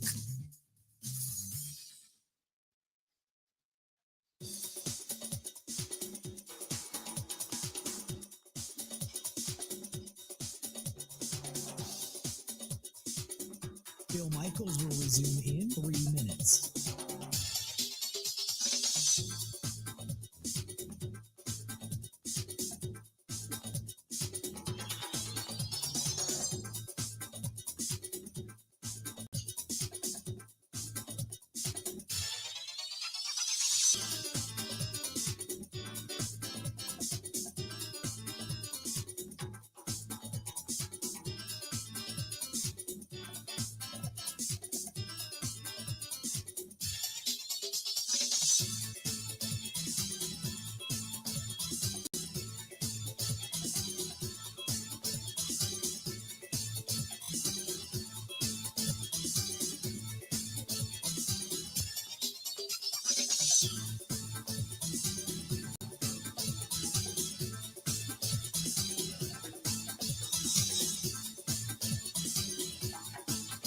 Bill Michaels will resume in 2 minutes.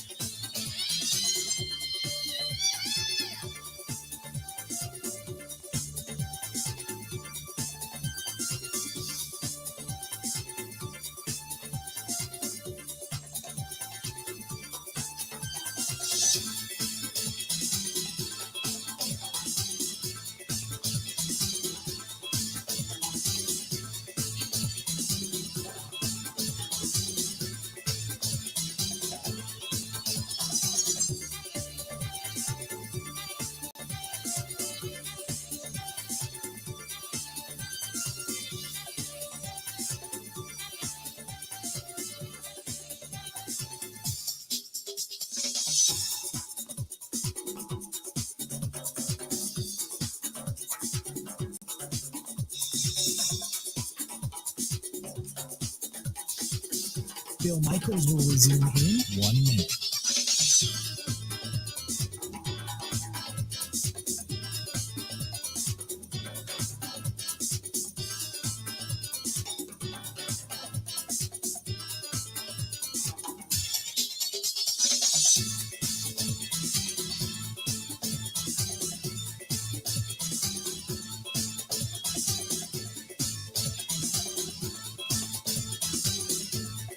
Bill Michaels will resume in 30 seconds.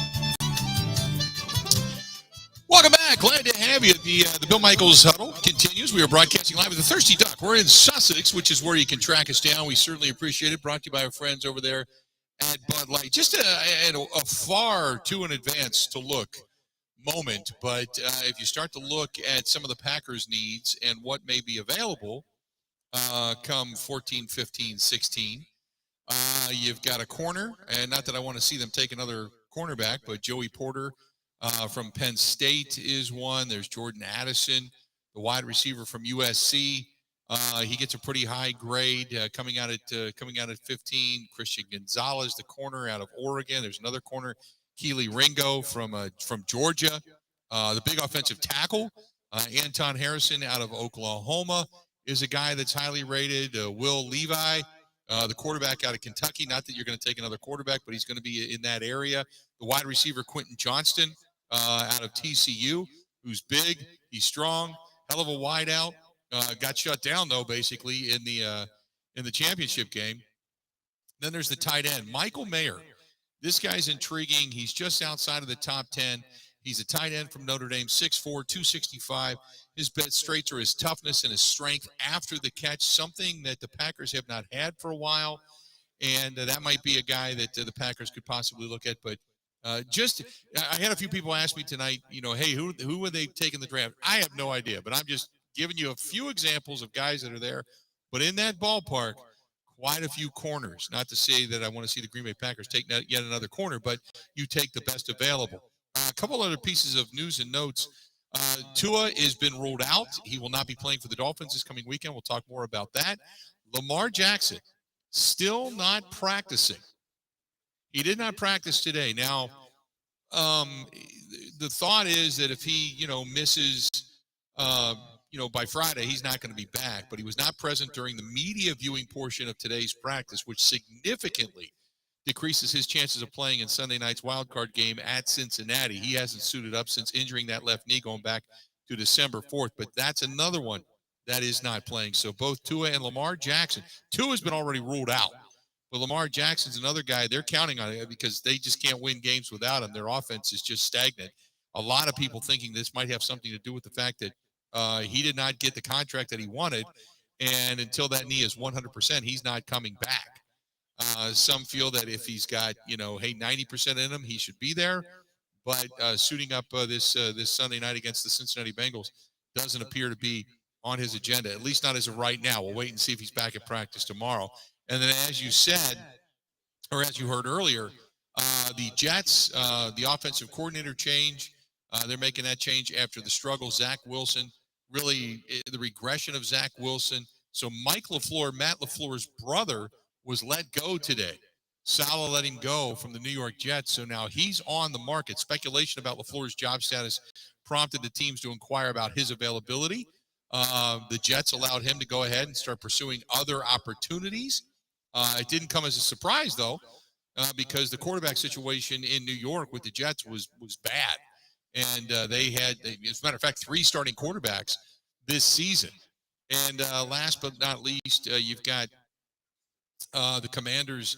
They also are seeking a fresh start at their offensive coordinator position. Scott Turner was fired today, so he's now gone. And that's yet another disappointing season offensively for the Commanders. So he's on the open market as well. So just a few pieces of news and notes regarding the NFL before we get into the picks. We've got the full slate of wild card weekend games coming up. Ben Kenny's going to come in, start picking them with me. We'll talk more about these breakdowns and start looking at the matchups, the spreads, and all that kind of good stuff when we come back.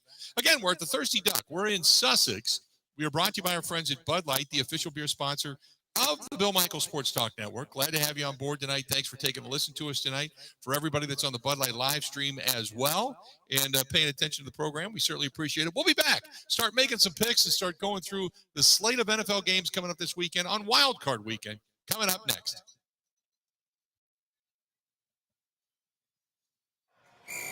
This is the Huddle with Bill Michaels on the Wisconsin Sports Zone Network.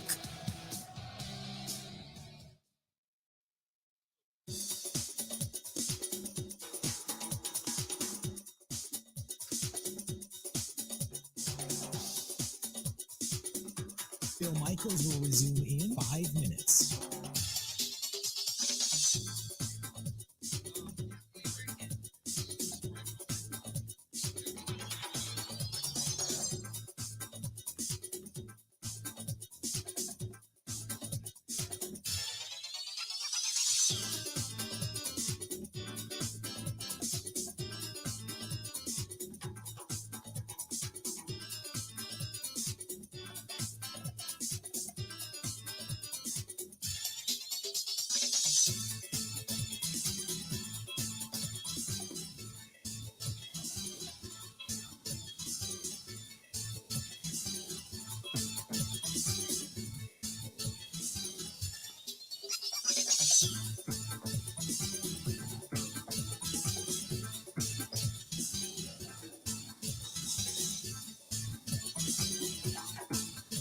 Bill Michaels will resume in 4 minutes.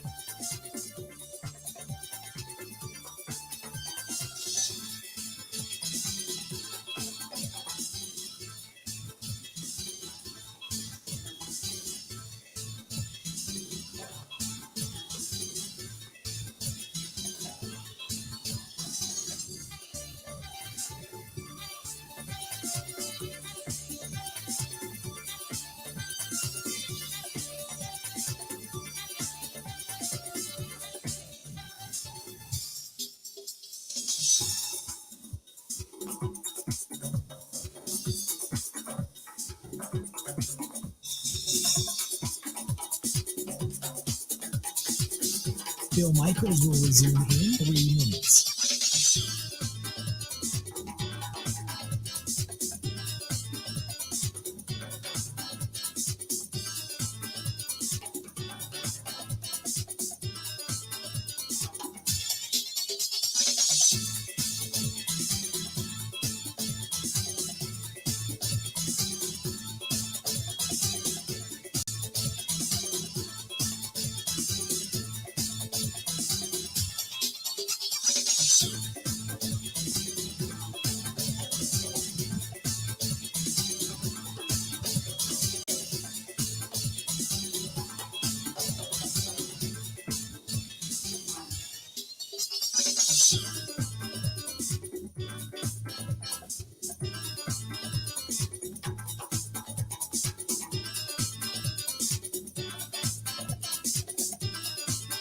Bill Michaels will resume in 2 minutes.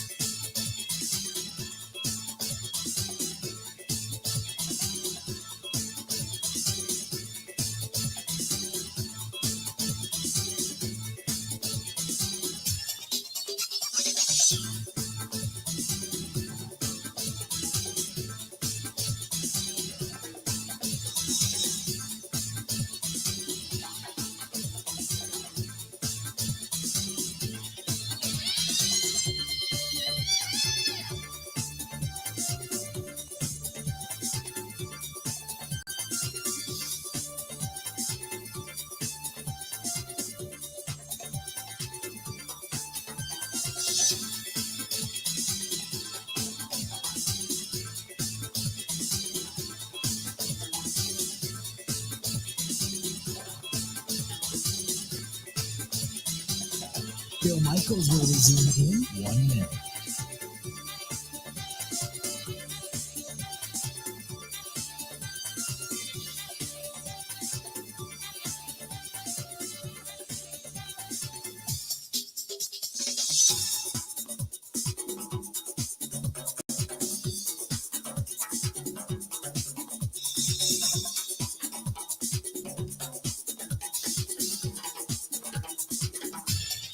Bill Michaels will resume in 30 seconds.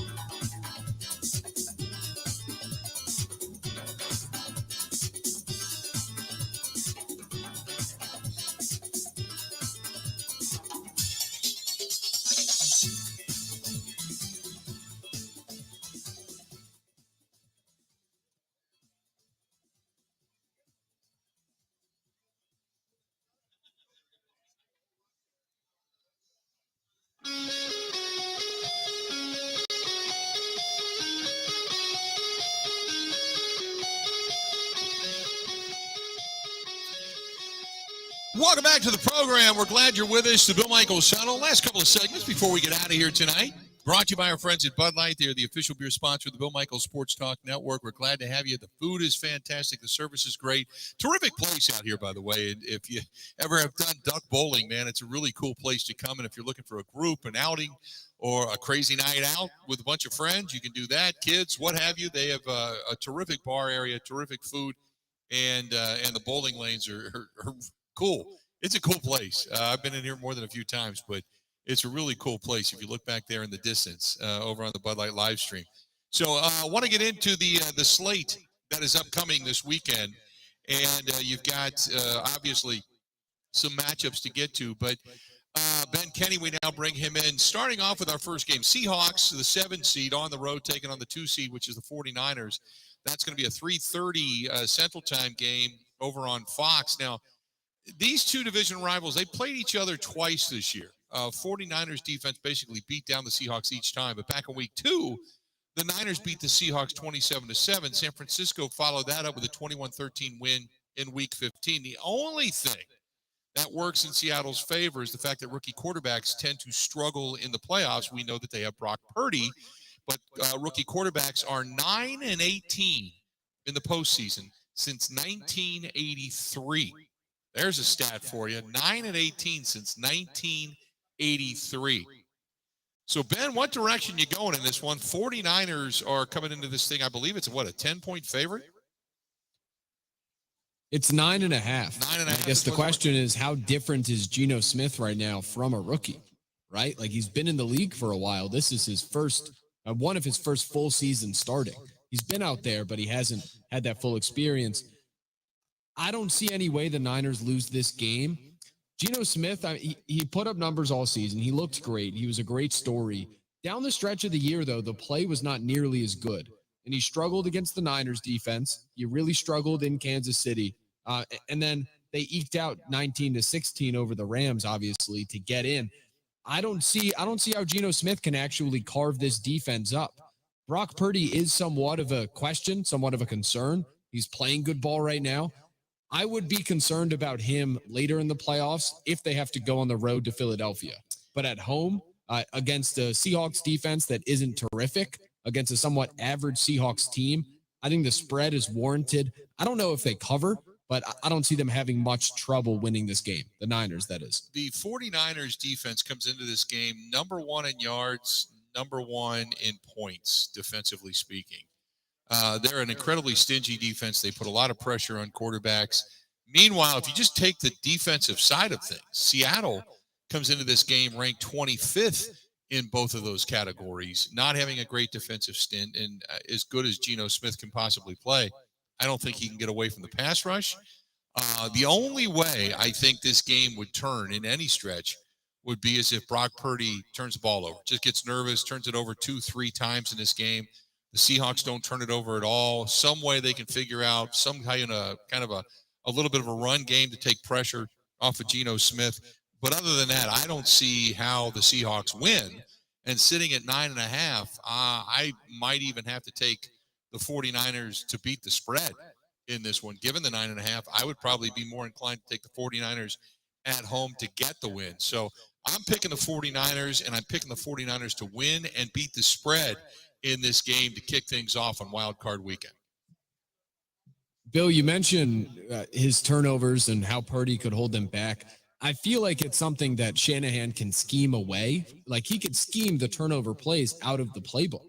We saw like Georgia, all they did throughout the end of the season was try to, like Stetson Bennett, he is known for turning the ball over a bit. Against TCU, he didn't need to do that much, clearly. They were able to run over them. They completely schemed out all those plays that maybe would be possible turnover moments. So unless it's crazy pressure, I don't know how that happens.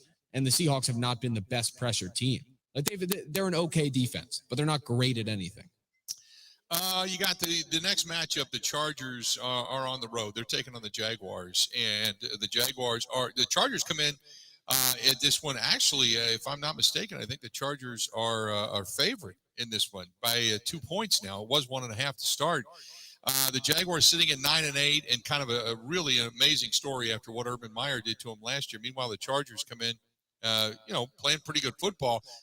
This is kind of a rematch of one of the most surprising games of the year. Back in Week 3, the Jaguars destroyed the Chargers, 38-10 on the road. Now, Trevor Lawrence, he had 3 touchdowns on a day where the Jaguars offense, they put up 413 total yards. And I like the Jaguars. I think they're a solid team. I don't know, where they stand right now as far as points given up. They're pretty much middle of the league. The Chargers go down to about, I think they're 20th in the league when it comes to points given up. I like the Jaguars in this one, Ben. I'm with you. So do I. I don't know why the Chargers are favored. I mean, I think they are a better team as the long season plays out, but questionable decision from Brandon Staley last weekend. That game meant nothing as time was going down. They weren't playing for seeding, and he kept his starters in. Herbert took a couple big hits, but he's okay, thankfully. Mike Williams went out, though, and this team has been snake bit by injuries, for 2 decades now? So don't know if Mike Williams is going to play, but he's definitely not 100%. I think it's a tale of which quarterback plays better, and I would take Herbert to do that.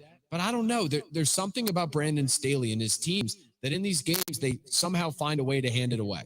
Like it's the Chargers. It's the Phillip River Chargers. It's the team that I feel like I've been watching my whole life.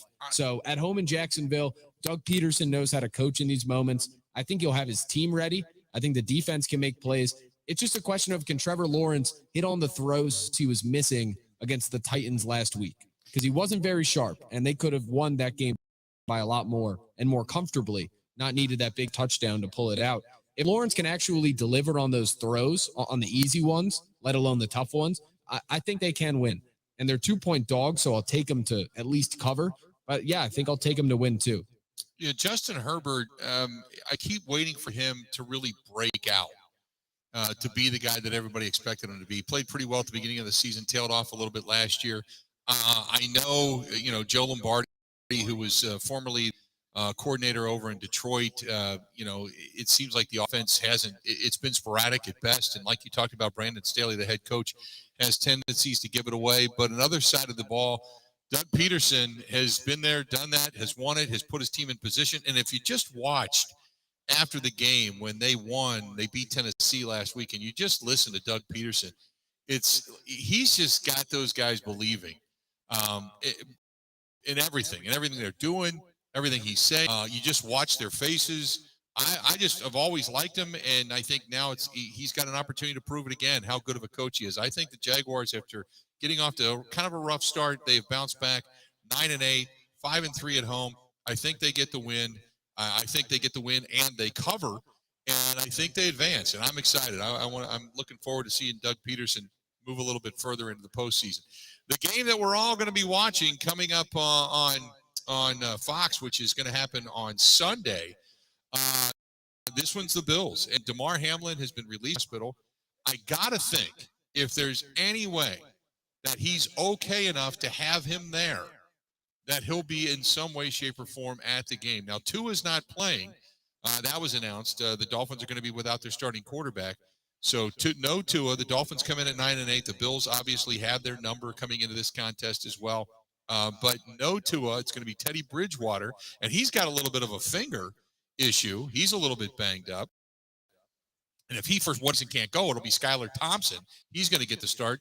But it's worth keeping in mind that both games were decided by 3 points or less. Both times these two teams have faced off against one another. But I still think that if you can have DeMar Hamlin in the house at all, it'll be a huge emotional uplift. That crowd's going to be just out of their damn minds. I'm going to take the Bills. I don't think the Bills break the spread, but I think the Bills probably win by 4 or more. Oh, I think the Bills could win this game by 30 if they really wanted to. If Skylar Thompson is starting, and I mean, similar to Purdy when he was at Kansas State last season, I didn't see much NFL prospects in him, and Purdy has proven me wrong. Thompson, not really yet. They won that game against the Jets like 9-6 against the Joe Flacco Jets. They could do nothing, and they needed a win to clinch the playoffs if I believe the Patriots were losing. This game kind of feels like when Matt Moore started a playoff game for the Dolphins years ago, where in the beginning they had some trickeration. They ran the Wildcat. They did weird stuff to keep it close. And towards the end, what I remember is the Steelers just ran away with it. That's what the Bills can do. I think the question is how much they really put out there, how much they need to put out there to win this game. I don't see if Skylar Thompson is starting any way on the road. They can even keep it within 2 touchdowns.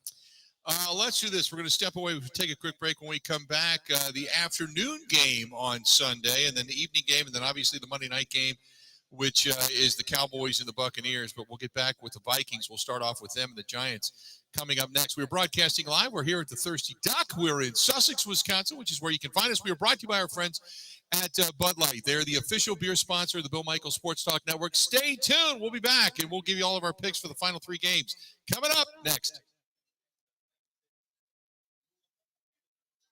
This is the Huddle with Bill Michaels on the Wisconsin Sports Zone Network.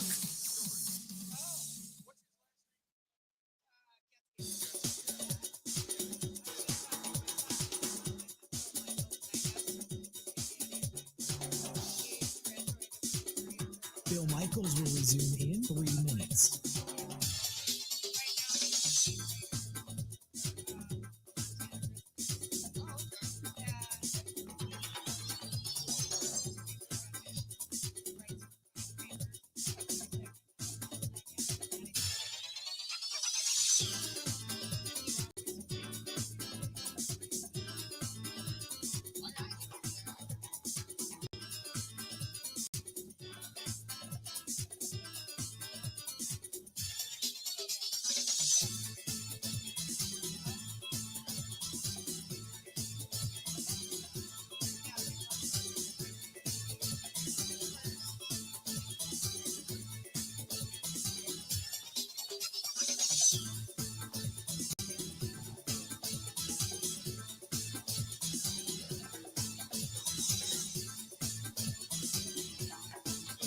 Bill Michaels will resume in 2 minutes.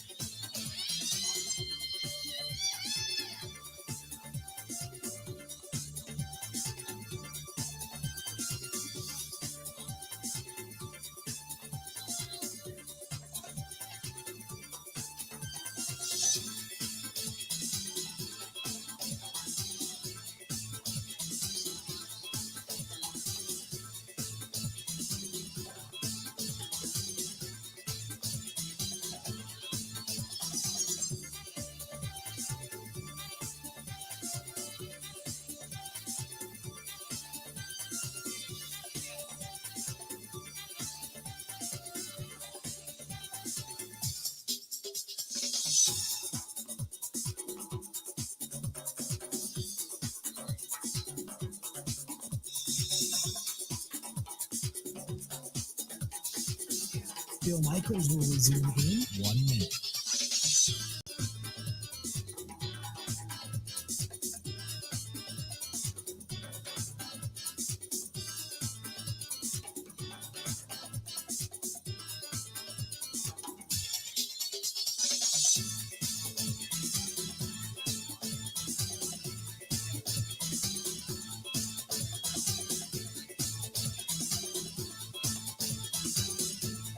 Bill Michaels will resume in 30 seconds.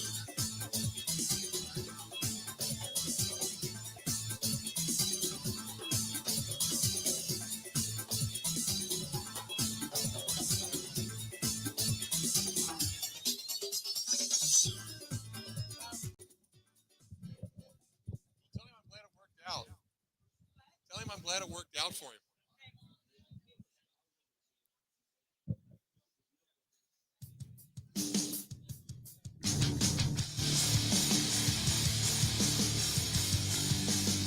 Good to have you back. We got about 10 minutes before we get out of here and 3 more games to get through.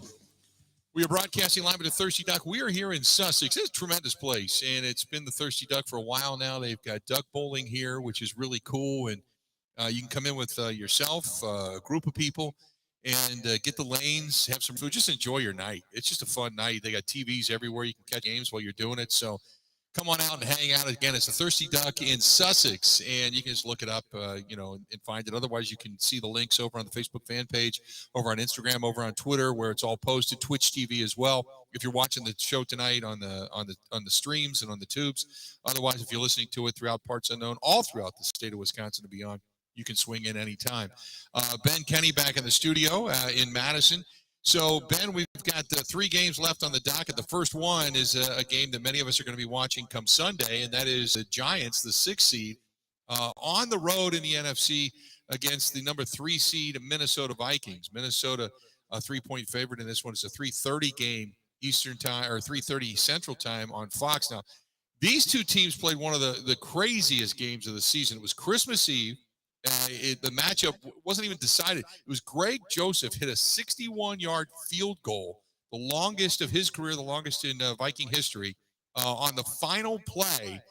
And that was, if Minnesota can get this win, it'll be their first home playoff game since the Minneapolis Miracle in January 2018. And remember, Kirk Cousins only has 1 playoff win in his career, and that was against the Saints down in New Orleans. So this would be only his 2nd playoff win in his career if they should happen to get it. Bill, we all know what happened after the Minneapolis Miracle. Soon 1 week after, actually, yes. When Case Keenum and company had to go outside to play their next game. That's neither here nor there. And Brett Favre. And Brett Favre. Favre was when the dome collapsed. Is that what you're talking about? Oh, no, I'm talking about right after the Minneapolis Miracle. They went to Philadelphia, they went to Philadelphia and lost 38-7. Yes, you are right. My bad. You are correct. Because the last time we saw them winning anything is the year that the dome collapsed, and that's when Brett Favre ended up being taken off the field at TCF Bank Stadium in the fetal position, freezing. So no, okay, my bad. I had 2 different seasons in my mind. Go ahead. I will say, I hope at their stadium, I hope they do not paint the field white like they did the last time these 2 teams played. It was weird. It was kind of disgusting. It looked like an indoor team tried to be an outdoor team. Yeah, it was bad. But I don't know. This is kind of the matchup of the teams that we don't believe in yet have good records. Mm-hmm. So I can't see it being a blowout either way, because we've learned from watching the Vikings, no matter how poor they may be in the margins, they are quite good at finding those miraculous plays to keep games close or win.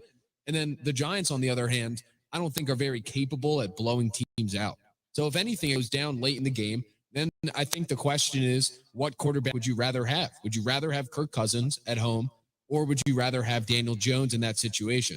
So I would say Kirk Cousins. I think they win on a last-second field goal. I think it's almost a repeat, frankly, of what we saw in the regular season. And maybe they get the Vikings fans to believe or to buy in for 1 more week, whoever they play next. Well, you got Wink Martindale as the defensive coordinator for the Giants. Now, can he figure out a way, the Packers? Now, we always talk about when teams get really kind of shut down. Did the Packers give you the blueprint, if you're Wink Martindale, how to shut down Justin Jefferson? And that was basically hit him in the mouth at the line of scrimmage. You know? You got Jackson, their one corner. He's been banged up. You've got Moreau, who is their other corner. He's not necessarily their best, but he's a good corner. They don't have great corners, by the way. But can you get Rodarius Williams or Darnay Holmes or somebody to play in conjunction with and hit Justin Jefferson at the line of scrimmage and disrupt the route, and then try to get pressure on Kirk Cousins and force him into a couple of turnovers? That's the only way I think the Giants beat the Minnesota Vikings. Otherwise, Minnesota's got too many good weapons. But did the Packers lay down the blueprint as to how to beat the Minnesota Vikings. I agree with you. I don't think it's a blowout either way. I think that the Vikings certainly have the capability. They just haven't proven it over and over and over again. And when they've won in one-score games all season long. I'm going to pick. Reluctantly, I'm going to pick the Vikings to win this contest, but I still think it's probably a pretty close game and somewhat of a nail biter. And again, I go back to these were two we thought all season long were paper champions at best. That they just didn't have the oomph it took to be a real contender for a Super Bowl. And I think whoever wins this one, their reign is going to come to an end in the next one. I agree with that. Real quick, the other note from this game is Kayvon Thibodeau, the rookie pass rusher from Oregon, who's had a good year and looks to be turning into a really good player. He broke Nick Foles' ribs a couple weeks ago on a sack. Yeah. And then while Foles was writhing in pain and had to be carted off and I think taken to a hospital, he did snow angels next to him. And then when asked about it after the game, said he doesn't care what people think. Right. And whatever the Colts coach said about it, he could shut up. Yeah. So I think karma comes back to bite the Giants in that regard. Don't mess with Nick Foles. They've got 3 or 4 different guys banged up too on that defense. Ojulari is banged up. Williams is banged up. I mentioned Jackson, Pinnock. All those guys are a little bit banged up. So we'll see if they're all able to go or not coming into this contest. Next game up on the docket, you got the Ravens on the road with the Bengals, and it's a 6 seed against the 3 seed. This is the third time these two teams will meet. They've split in the regular season. It's not clear if Lamar Jackson's even going to play. But if he does, it's going to mark his first action in now 6 weeks if he's on the field. Jackson did lead the Ravens to a 19-17 win over the Bengals back in Week 5, but the Bengals got their revenge with a 27-16 win in Week 18 just this last week to get a split of the season series. Now, Cincinnati, in the first half of that game, going all the way back a couple of games, looked like their offense was just a juggernaut. And then finally, the Ravens were able to slow them down. But with or without Lamar Jackson, I still think Cincinnati's the better team. But they've lost a couple of key pieces off of their offensive line. Cincinnati has in the protection of Joe Burrow, which was always vital going all the way back to the Super Bowl last year, and it looked ugly to get started this season. So Burrow needs protection. He's one of the more sacked quarterbacks in the league, but you got to figure out a way to be able to get P. Ryan running, to get Mixon running, and then obviously get the ball to Jamar Chase downfield. But they've got a good tight end as well. I don't think the Ravens have enough to stop Cincinnati. I think Cincinnati at home being a 6.5-point favorite, that's about right. I'll take Cincinnati and maybe a 5-point win over the Ravens if Jackson plays. If Jackson doesn't play, I think Cincinnati wins by 10 going away.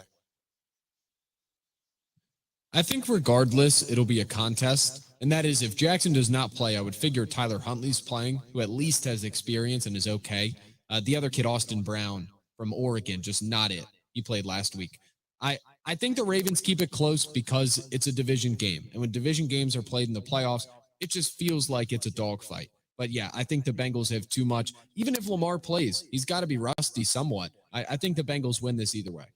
Last but not least, with a couple minutes left to go, the Monday night contest. And if the Cowboys on the road taking on the Buccaneers, if the Cowboys are going to advance in the divisional round, they're going to have to do it something they've never done, and that's beat Tom Brady. The Cowboys are 0-7 all time against the Buccaneers and Tom Brady. Against Tom Brady. And that includes a Week 1 loss where Tampa Bay topped Dallas 19-13. They have never beaten Tom Brady. Dak Prescott's looked terrible down the stretch. He's throwing picks like they're candy out of a Pez dispenser. Buccaneers, though, are not favored in this one. Cowboys are by 3, and that's because their defense is better. If you can get Micah Parsons off all day long on Tom Brady, you'll beat the Buccaneers because the Buccaneers are a bad football team. The Cowboys should be better, but they haven't proven that they can be better. And also look for Mike McCarthy to be fired if they don't win this game against the Buccaneers. But I'll take the Cowboys on the road by 2. I will take the Bucs, Bill. The Cowboys are 1-5 this season when they play on grass. I heard that the other week, and Jason Garrett actually brought that to my attention for once. So they're just weird in those settings. It's Tom Brady. I know the team's not very good. But if Ryan Jensen, their center's back, this Cowboys team has shown us one thing through 30 years, and it's that when they get to these moments, they don't win the games. So I'm going to take the Bucs. There you go. That'll do it, Ben. Good stuff. We've gone through the wild card weekend. We've picked up where we left off with Clemens and Kevin Holden and our buddy Grant Bilse from the Wisco Sports Show. There you have it. Thanks to to everybody out here at the Thirsty Duck, the staff and management. Great people, great place, a lot of fun. Good crowd here tonight as well. Thanks so much for having us. It's all been brought to you by our friends at Bud Light, the official beer sponsor of the Bill Michaels Sports Talk Network. Until we talk again, time for us to go. Have a good one.